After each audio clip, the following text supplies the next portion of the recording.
Hi, my name is Kristen, and my business is Well Balanced. And I often think, I'm sure like most of you think, what is this world about? And what am I here for? And things like that. Um, I really feel through my business and through actually observing people's healing and also observing my own healing that we really are here to learn our soul's growth, that we are put onto this earth to grow closer and become more in line with God, Source. And so, how do we do that without the struggle and without the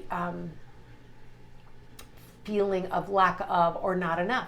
Well, we do that by manipulating energy. And I really feel like when we come to a place where we are harnessing energy and changing the energy that we allow into our lives, do we really walk into joy, and do we really walk into the wholeness and peace that we so desire to have, and that is our birthright, as I feel. So in order to harness energy and in order to manipulate it, don't become captive by negative emotions.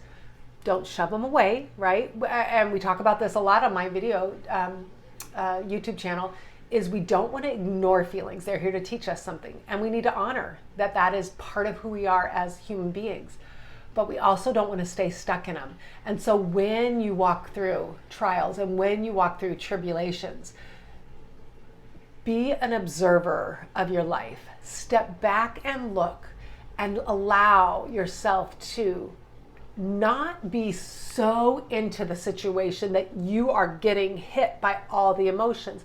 Step back and observe it like a movie, like you had just written this great script for a life and you're just going to watch it unfold, and you are the author and the creator, right? And so if you don't like what's happening, change the way that you look at it, and what you look at changes.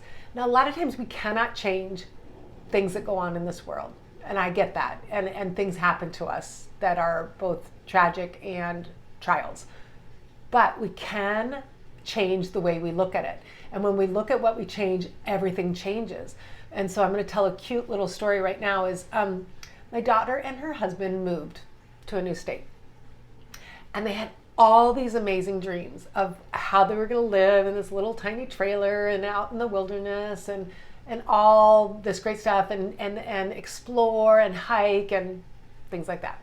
Well, they arrive in their new state and it's snowing and it's dark out and it is cloudy.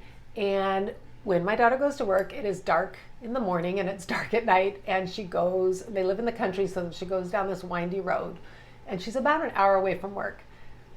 Starting a new job, being in a new place, total different weather than you're used to, living in a tiny trailer out in the middle of the country is a recipe for a lot of growth, for our soul's growth. So we've been talking a lot, and she honors how she feels, because I tell her you never want to not honor how you feel. This is how you feel. But I also want to point out that you created everything that you are experiencing now. You created it. You guys made these choices, and you must have needed this, or your soul must have wanted this for your soul's growth. So when we create something and then we're all surprised that we're having a hard time, we need to back off and we need to look, I created this. I chose everything that's in my life. So now, in order not to go down with the ship, so to say, we want to really back off, and we want to see, like I tell my daughter, I'm like, you must have been ready for some great growth. Your soul must have been ready to learn some great lessons. You can either learn them now, or you can put them off on the shelf, which is you're totally okay to do that and say, I'm not ready for this. And it will present itself in another form some other time in your life. I said, there's no right or wrong. It is what it is, and it's okay. And so we talked, and I just told her, maybe that ride to work, that long hour ride, is going to be the very time that you have to just be thankful and say your gratitude. And maybe it's the very time that you connect with God and that quietness and stillness. And maybe you're going to see some beauty on the way down the mountain to work. And maybe you'll see some beauty on the way up. I said, start to look and ask for divine guidance. And I say, start to see the joy in things. And I said, I am not saying that you're not allowed to feel overwhelmed, because you want to honor that you're feeling overwhelmed right now. But you also want to trust that as you back off and you look at like everything in our lives, we must have some sort of intuitively wanted it in order for our soul's growth. Then it's almost like a challenge, at least to me. When I see things that go on in my life, now that I am more aware, I go, I must have wanted this. And so I was telling my daughter, because we're going to be moving soon out into the country, and I said, you have all the right to come back to me and say these very same words to me about my challenge of where I'm taking my business and where we're taking our lives right now. And I know it's going to have some challenges. And so I said, please, encourage me to step into my soul's growth when I go through my challenges. So we had a little talk about really choosing our soul's growth and allowing life to help transform us and not to beat us up. Again, there's that very fine line of honoring how you feel, because our feelings are here to teach us and they're not right or wrong.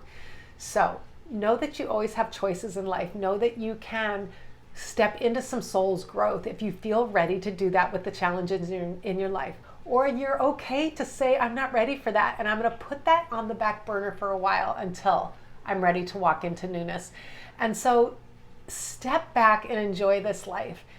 No matter what happens, you are being guided by God, by the heavens, every single moment.